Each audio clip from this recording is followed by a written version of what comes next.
英伟达在刚刚发布的2026财年第一季度财报，营收又炸了，同比暴增82%，数据中心业务直接干到400亿美元。谷歌母公司 Alphabet 一季度营收902亿美元 ，AI 驱动的云业务大涨35%。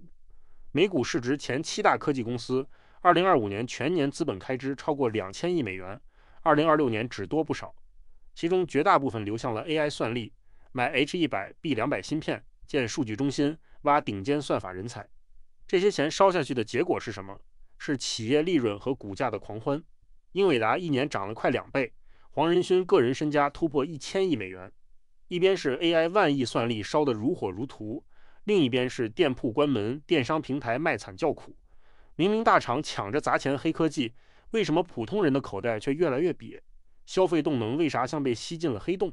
今天咱们就扒一扒 AI 繁荣背后的血腥套路，以及普通人的生存大法。先看一组冰冷的数据，消费正在拉胯到什么程度？就在前几天，也就是2026年5月21日，国家统计局公布了最新的数据。2026年4月，我国社会消费品零售总额同比仅增长0.2%，比市场预期的整整低了1.8个百分点。这是什么概念？同比增长0.2%，说大白话就是基本没咋动，跟咱们冬天的血压似的，趴在地上起不来了。更恐怖的是结构，商品零售直接同比负0.1%，由正转负。看看具体品类，金银珠宝跌了21%多，汽车腰斩式下降15%，就连装修用的建材都垮了13%。唯一逆势爆发的，竟然只有烟酒，涨了11.7%。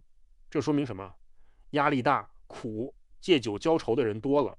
按说 CPI 也在温和回升，居民存款也不低，大家怎么就不敢花钱了呢？答案是我们正遭遇史诗级的就业冲击波。2026年，全球科技互联网大厂迎来了一波史无前例的裁员潮，核心原因3个字：AI 转型。数字摆在这儿，国内互联网大厂非核心业务线裁员比例普遍30%到50%，初级运营、内容编辑、短视频剪辑、基础客服、广告投放岗批量消失。阿里云本地生活优化中后台，京东压缩零售物流中后台，美团到店优选出行板块缩编，用 AI 替代客服与运营。全球科技业因 AI 直接裁员预计超23万人。金融业的柜员岗呢？国有6大行2025年上半年净减员2.67万人，全年预计突破5万人。柜员、客服、后台审批岗被 AI 批量替代。招行的 AI 客户经理单日处理1.2万次需求，替代率70%以上。平安 AI 核保把审核从3天缩至15分钟，裁员40%。游戏行业更惨，头部公司 AI 美术工具覆盖率90%加 ，UI、场景建模、贴图绘制等基础工作替代率100%，文案策划岗替代率85%到90%，基础程序岗替代率75%到90%。网易30人外包美术组仅剩3人，这不是降本增效，这是直接换血。更扎心的是 ，AI 不仅让人丢工作，还让活下来的人收入结构彻底撕裂。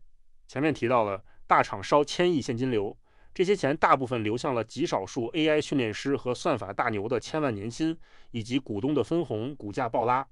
而广大底层的打工人、普通文员、初级设计师，不仅被迫和机器人卷输了，还只能往下走，挤占更内卷的岗位。用经济学的话说，这叫 K 型分化。少部分掌握算力、芯片、顶级算法的群体财富狂奔狂飙，大部分普通家庭的消费能力却在持续萎缩。最近的数据显示，在全球范围内 ，AI 普及率高的经济体，劳动报酬占 GDP 的比重预计在10年内下降2到3个百分点。说白了，财富跑到了资本那边，不再经过你的工资单流向消费市场。结果就是，一方面中高端奢侈品、私人飞机、顶级服务依然有人消费，另一方面，针对普通中产的中间价位品牌却在快速消失，中等价位的市场直接消失了。这种经济上的魔幻并不是咱们中国独有的个案，放眼全球，这是一道产业链挤出来的消费妖风。先看日本，失落的30年。当年日本泡沫破裂后，经历过资产价格暴跌，6大主要城市的物业平均价格跌了87%，国家损失了相当于当年 GDP 3倍的财富。在通缩和低欲望氛围下，家庭不敢消费，企业不敢投资，这种被称之为资产负债表衰退。大家全都一门心思还债去杠杆，没人愿意借钱花钱。结果是社会失去创新活力，居民消费和企业投资极度低迷。再看韩国 K 型消费，现在韩国的年轻人15到29岁就业率只有 45.1%， 平均求职长达 12.2 个月，在首尔租个房就要花掉收入的40%。于是他们把吃饭钱省下来压缩到极致，压缩到月租之外只剩下一碗泡面加几口配菜的程度。消费降级到极致，宁可买限量的廉价甜品，也不愿意在像样餐馆点个正经套餐。但与此同时，奢侈品牌在韩国卖疯了。爱马仕韩国全年销售额首次突破 1.125 万亿韩元，同比增长 16.68%。穷人不敢花钱 vs 富人去商场扫货，这种撕裂感像不像我们身边的现象？细思极恐，咱们会不会步日韩的后尘？这已经不是猜测，而是 AI 加速就业替代下的灰犀牛事件。表面上，金融、游戏、电商、教育等等，在过去3-5年都在 AI 加持下实现了提质增效。可万万没想到，短期来看 ，AI 替代最多的是白领，是受过高等教育的人才。过去每一次技术革命，蒸汽机代替体力，电力代替手工，特点是人类可以把认知红利往高处迁移，被机器挤走的工人可以转行去做管理、做决策、做创意策划。可这一回不同， AI 代替的恰好是过去几十年我们当作立身之本的知识劳动，从法律助理到初级程序员，从财报分析到公文写作， AI 都在替代。这才是降本增效背后最深的含义。人工智能跑得越快，普通打工人找不到下一个安稳的出口。AMF 的研究给出了一个可怕的数字， AI 可能影响全球 40% 的就业，在发达经济体达到 60%。 于是我们陷入了一个令人心惊的反向循环。我用一个词来概括，幽灵 GDP。 什么意思？就是指生产端 GDP 数据看着还行，但财富没有通过工资和消费渗透到普通家庭。美国已经开始出现这种现象了，企业利润占 GDP 比重升至 15.85%， 是1982年的2倍，而员工薪酬占比却跌到了 61.9%。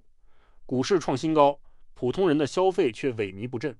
这种趋势会形成一个自我强化的智能替代螺旋， AI 替代白领工作，企业利润改善，个人收入塌陷，以人消费为核心的经济萎缩，企业利润承压，进一步加大 AI 投入，再裁员，再替代。这不是我们平时理解的短期衰退，而是 AI 作为通用智能替代，恰好是人类在前几次技术浪潮中转型去做的认知工作。这不是泡沫的问题，这是整个经济结构基础在沙漏化的问题。看到这儿，估计很多兄弟又得骂了，天天说这不行那不行，我们到底该怎么办？别急，我虽然话说得很，但最后给你放干货。在 AI 的大逃杀里，怎么保住饭碗，怎么做聪明人。核心不是对抗 AI， 而是驾驭 AI 或做 AI 做不到的事儿。你的策略不是跟 AI 比话速写，比写综述报告，而是把你个人的优势转化为 AI 的边界。记住这8个字：人机协同，创意增值。现在通用大模型的平均产出质量已经稳定在85分，差不多相当于一个受过高等教育3到5年经验从业者的平均水平，边际成本趋近于0。这是 AI 对你构成的最大威胁，它可以在85分以下的领域以接近0成本与你竞争。但是重点在后面， AI 能做到85分，却无法做到95分。85分水准以下的脑力劳动，市场交换价值在大幅降低，但能超越85分的创意、真实性、复杂连接判断、情感共情力和责任感将变得更加稀缺。说白了， AI 写千篇一律的方案，你来开脑洞搞颠覆； AI 做流水线工作，你来搞定人与人之间的信任连接。再看未来的消费风向，2026年的数据已经指明了方向。当生产技术不再稀缺，稀缺性正在向消费端和质量端转移。什么是稀缺的？人的注意力和时间是稀缺的，人类每天只有24小时，这是无法被技术复制的刚性约束。经过验证的真实性和信任是稀缺的。当 AI 能完美模仿人类表达，能被证明是真实的人类体验，反而有了溢价。能承担法律和伦理责任的人是稀缺的。AI 能生成内容，但没人会为了 AI 写的合同担责。所以未来的机会在哪？高情绪价值的服务，真实体验驱动的消费，专业判断和背书，这些 AI 抢不走的东西，会成为普通人真正的护城河。从宏观到微观，最后还要落到钱袋子的保卫战上。